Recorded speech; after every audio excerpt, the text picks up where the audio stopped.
Today we're going to create some really cool gemstones. It's a fun exercise. It's just a simple formula. And once you get it down, you can create all kinds. Also teaches you a few particular tools of Procreate. Let's go.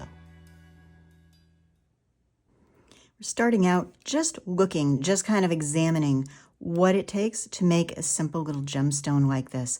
We're going to start by creating an oval. We've got to put in a mid-tone, which is your base color. You're going to add shadows and highlights. That's the magic of making it seem like it has volume, making it seem like it kind of protrudes forward. So popping things forward usually is where we're going to apply highlight. Making things kind of recede, go a little bit backwards, is where we're going to apply our shadows. In these, you can see I put a little crackly texture line. Those are sort of large. And in the other gemstones down here, I did really, really fine lines. And there are just so many different ways that you can kind of add your own character to these. So let's hop in. We're going to start with a new canvas. We're going to close out of this.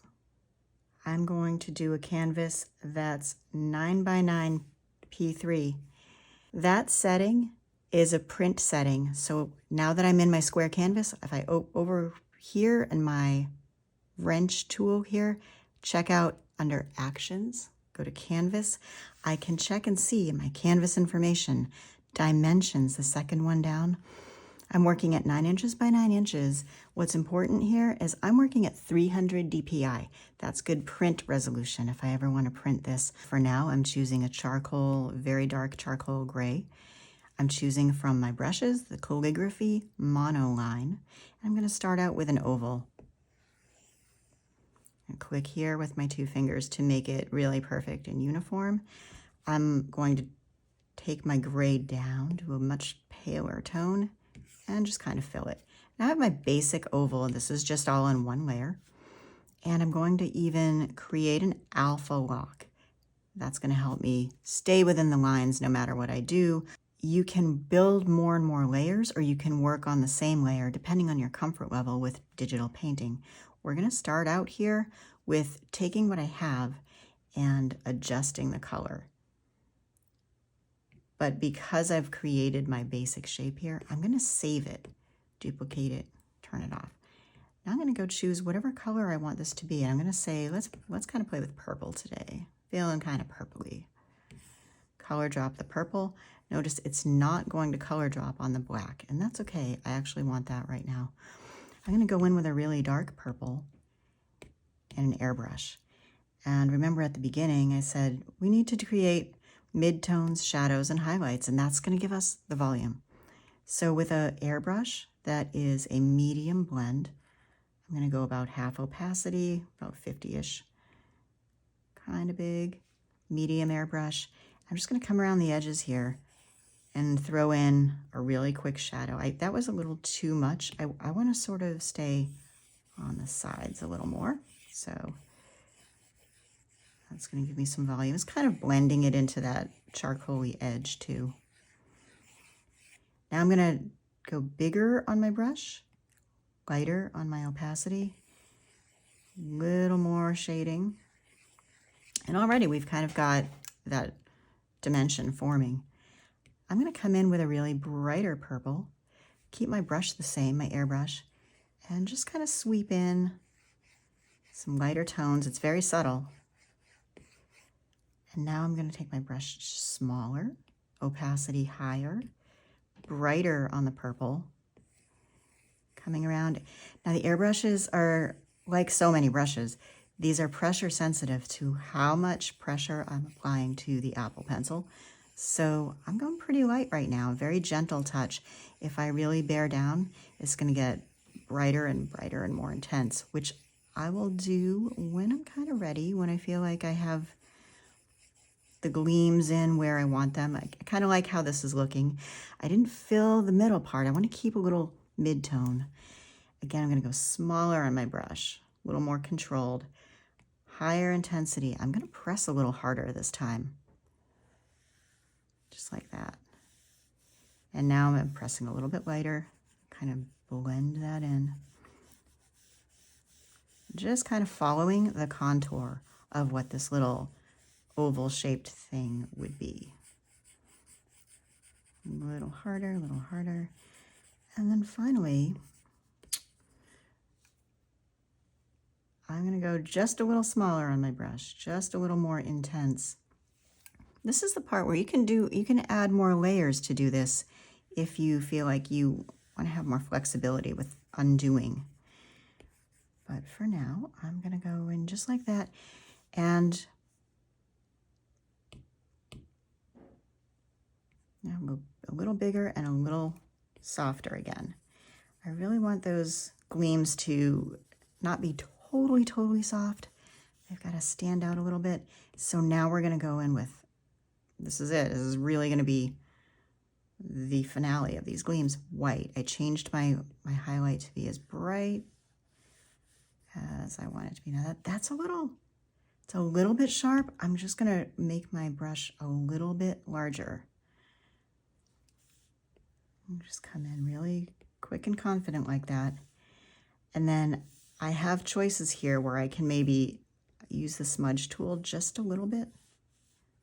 But I want to retain some of that, just a little bit of that crispness. Nope, that was a little too aggressive. Just a little crispness in there. That way, now when we look at it kind of from a distance, we've definitely got the dimension started. So that's pretty good. That was all on one layer. And again, you can build it layer to layer if you want to do that. But the reason I put an alpha lock on here was, keep in mind, when I came in with that dark airbrush around the outer edge, I didn't color outside of the lines because the alpha lock masked my image. The next step, this is totally optional, so I'm definitely going to put a new layer here. This is to add some texture quickly. If you look in your elements section of the brush library, you should have water in here. And this makes an interesting texture in something like a gemstone. Sometimes you have to think outside of what something is named. This is great for doing water, but you can also take this down into kind of a deep dark color. I'm going to bring the brush up a little. The opacity is going to be pretty strong because I can always back it off since I'm in a new layer. This layer is going to be a clipping mask. A little arrow created there. Anything I do on this layer is also going to stay within the masking that I have going on underneath. So with my water brush, I'm just kind of popping this texture over there. And now I have really cool kind of mystical looking crackled effect on this. If I feel like those are a little too dark, I can just go into my layer opacity and maybe knock it down a little bit like that. And that'll affect the whole layer. If I want to be more specific, I can create another mask in that layer, go in with an airbrush, back to what I was using, with sort of a blackish or gray. I'm basically erasing in this layer. A layer mask only really works in terms of black and white. That's the language that it speaks. So if I go in and I paint black, it creates a mask that makes things kind of disappear. If I decide I wanted it back, I can go in, add white, and bring back what I erased. I didn't really erase it. It's not gone. It's just kind of hidden. So that is a benefit of using masks. All right. So what I just did was kind of took some of that heavy texture out of the areas where I have sort of a change in my tones and it's brighter. Now here's an easy hack to get a bunch of these in different colors. Now that I have my lovely purple gemstone, I'm actually I have this layer selected. I'm gonna right swipe real quick, and now I'll take those two and I will group them.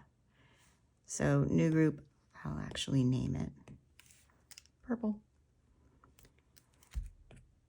I'm gonna duplicate that group and basically just turn off my purple. So I've turned off my original form, I've turned off my original purple in case I ever wanna go back and reuse any of those elements.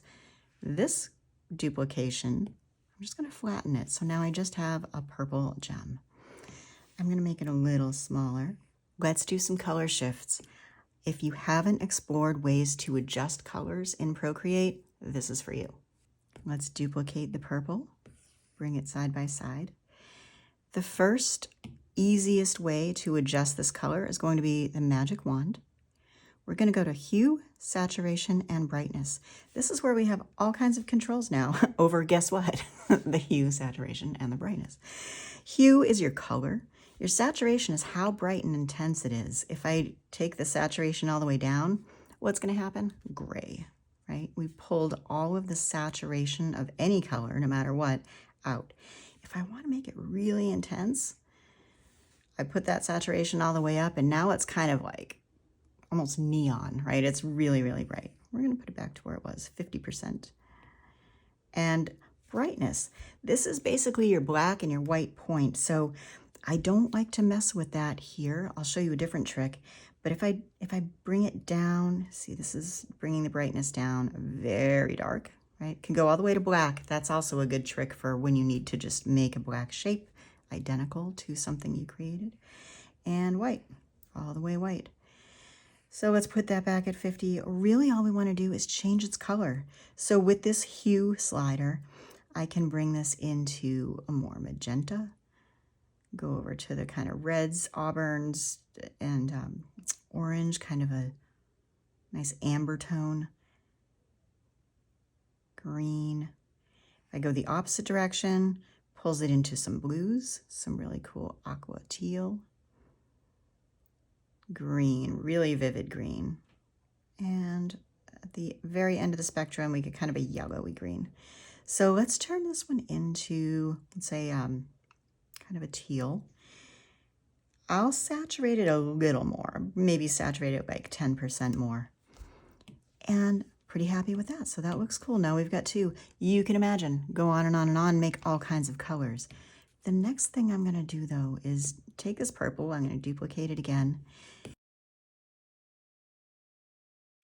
With this one, we're going to look at a different way to manage colors and levels.